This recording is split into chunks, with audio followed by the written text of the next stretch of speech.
تبارك الذي بيده الملك وهو على كل شيء قدير الذي خلق الموت والحياة ليبلوكم أيكم أحسن عملا وهو العزيز الغفور الذي خلق 7 سماوات طباقا ما ترى في خلق الرحمن من تفاوت فارجع البصر هل ترى من فطور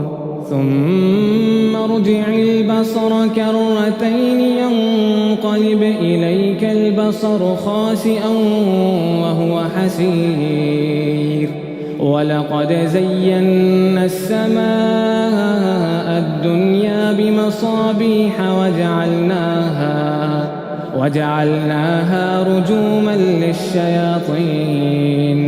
وأعتدنا لهم عذاب السعير وللذين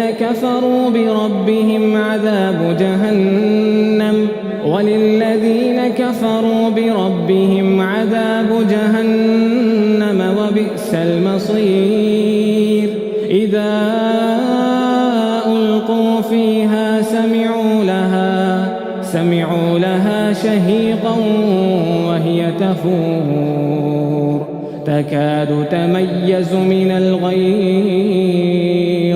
كلما ألقي فيها فوج سألهم خزنتها ألم يأتكم نذير قالوا بلى قد جاءنا نذير فكذبنا وقلنا ما نزل الله من شيء إن أنتم إلا في ضلال كبير وقالوا لو كنا نسمع أو نعقل ما كنا في أصحاب السعير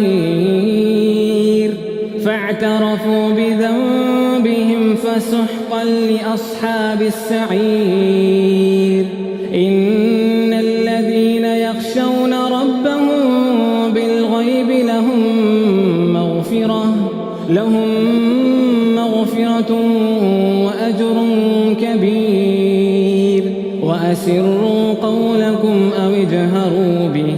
إنه عليم بذات الصدور ألا يعلم من خلق وهو اللطيف الخبير هو الذي جعل لكم الأرض ذلولا فامشوا في مناكبها وكلوا من رزقه وإليه النشور أأمنتم من في السماء أن يخسف بكم الأرض فإذا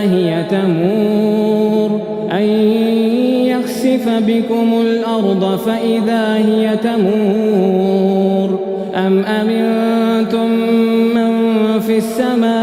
أم أمنتم من في السماء أن يرسل عليكم حاصبا فستعلمون كيف نذير ولقد كذب الذين من قبلهم فكيف كان نكير أولم يروا إلى الطير فوقهم صافات ويقبضن ما يمسكهن إلا الرحمن إنه بكل شيء بصير أمن هذا الذي هو جند لكم ينصركم من دون الرحمن إن الكافرون إلا في غرور أمن هذا الذي يرزقكم إن أمسك رزقه بل لجوا في عتو ونفور أفمن يمشي مكبا على وجهه أهدى أمن يمشي سويا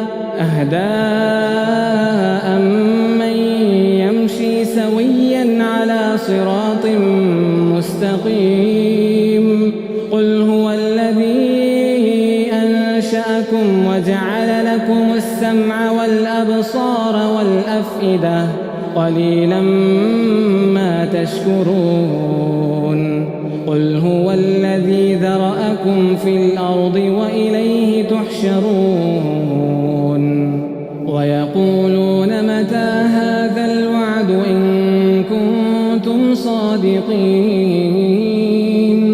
قل إنما العلم عند الله وإنما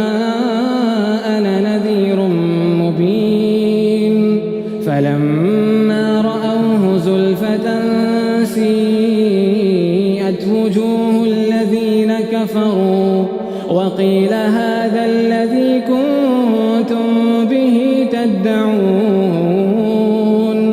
قل أرأيتم إن أهلكني الله ومن معي أو رحمنا فمن يجير الكافرين من عذاب أليم قل هو الرحمن آمنا به وعليه توكلنا فستعلمون من هو في ضلال مبين قل أرأيتم إن أصبح ماؤكم غورا فمن